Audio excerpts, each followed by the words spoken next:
Scott, grab that grab cycle. It's time we go riding. Hey there. Remember me? I'm Romer Show. You know how fond I am of you. For a whole lot more videos like this one, check out our channel, give us a like, and subscribe. Scott, you and I grabbed our grab cycles for Disintegration, Reboot, Humanity. Dude, this is a new title that kind of snuck up on a lot of people, but this brand new studio, V1 Interactive, has kind of put together something pretty special. What do you think of Disintegration, Reboot, Humanity? Yeah, this game is pretty intense, and it's a pretty unique take on a first-person shooter.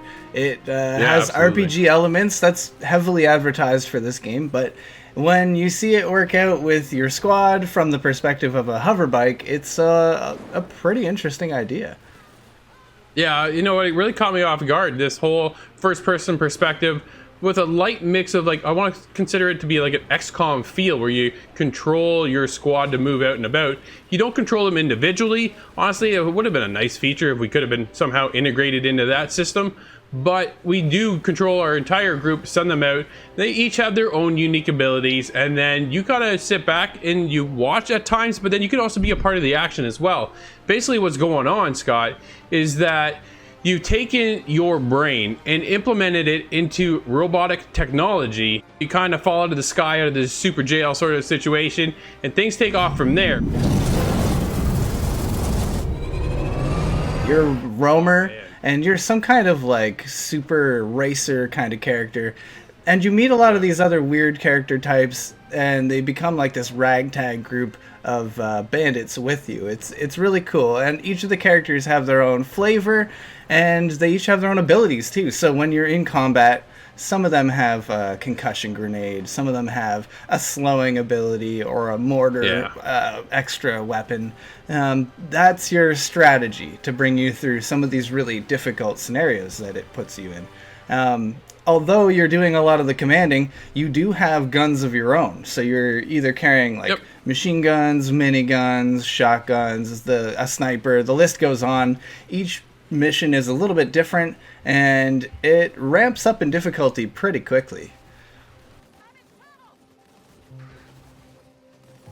We take on the perspective of Romer, and he's obviously that pilot, and we spend most of our time in that grab cycle. And for you and I, the controls for the grab cycle felt a little floaty. You had more problems than I did. It seems to be that you actually changed up your whole control scheme as it was. Yeah, I felt like I wasn't part of the action, and all my controls were a little bit weird, and the exponential ramp was up a little too high, that kind of thing. So I went into the settings and tailored it to something I'm more used to, and it was a lot better behaved after that. Then I felt like the fifth or sixth member to the team, and it was a lot of fun after that, when I became a way more productive combat unit. Yeah, I found myself kind of losing my grab cycle a few times, and the minute you die in your grab cycle, it automatically restarts. But it's a little tough as you kind of get longer in the missions, and you know, building up your squad and getting the chips that you need to upgrade, and everything is really cool. I thought the world was beautiful. I thought the character designs, Scott, were awesome and memorable too. Like, these characters actually really stood out. They all have personality, they have life behind them, so you get a early connection when you're playing the game, which really kind of surprised me. I was kind of expecting more of a lull in your squad, but each squad member is so unique in their own style, and the way they communicate and the banter back and forth as you're kind of out on the battlefield is really something that kind of really connected with me, and I loved every minute of it, man. It was so cool. Well, we're together, but we ain't exactly together. We're your crew. With the art style and the direction they take it, and they push the cutscenes to help unfold the story, and the way those cutscenes are designed and the cinematics behind it, I thought they were so graphically detailed that you can see the metal shine off of each character and how unique they are. Scott, dude, these things were phenomenal to watch. Yeah, even their tiny little vents and like little Yep. details on the faces, you get the sense of a personality behind that robot, and that's a hard thing to achieve in this kind of setting.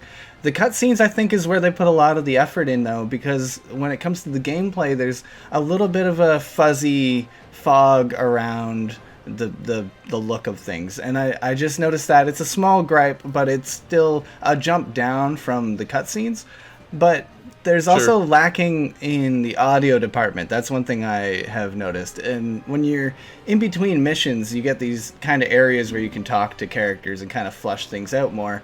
But it's a eerie, silent kind of moment, and Just it dead could've- air. Yeah, it could have benefited from some more intense music along the way, and even in that section, you could have had something a little more memorable to mark the experience. But again, it was kind of a small gripe, because when you're in the action, there is music, there is things to accompany different levels, and the levels each have their own kind of flavor as you work through it. It changes. At the beginning, it kind of seems a little bit empty, but then you work into more full missions, and the difficulty comes at you, and the spaces fill up quickly. I'm taking some hits. Now, we touched on the fact that V1 Interactive is also a small team, and I think we kind of see a little bit of that in the fact that a lot of the enemy types are really repetitive throughout the story. The red eyes, as they call them, are often the same one, same robotics that are coming at you and that you're shooting, and as I'm playing out through the level, I actually experience a little lag every now and then as well. Yeah, it must be something to do with the small studio, and we've seen kind of light variations of different troops, but there is somewhat of a new difficulty, new size robot that comes at you as time progresses on throughout the campaign. So it is a little bit slow in its progression, however. Now, Scott, our time with Disintegration, Reboot, Humanity was focused on the campaign. There is a multiplayer side to this, but that's going to be coming at a later date when the servers are up and fully functional and completely loaded, hopefully. So we'll be back with the multiplayer side, but for the campaign itself, what do you score in this one? I really enjoyed this one, and it grew on me. It was very unique, and it introduced these RPG elements that I've now really enjoyed. I'm grinding through the campaign, and I'm having a great time crushing waves and waves of enemies. It gives me that powerful feeling, so I'm going to give this one an 8. There is some issues that kind of hold it back a little bit. Yeah, I had a couple issues, and I honestly felt some of the story missions a little bit too long. A lot of repetitive, just wave after wave. I thought they could have been shortened a little bit. I'm there with the 7.5.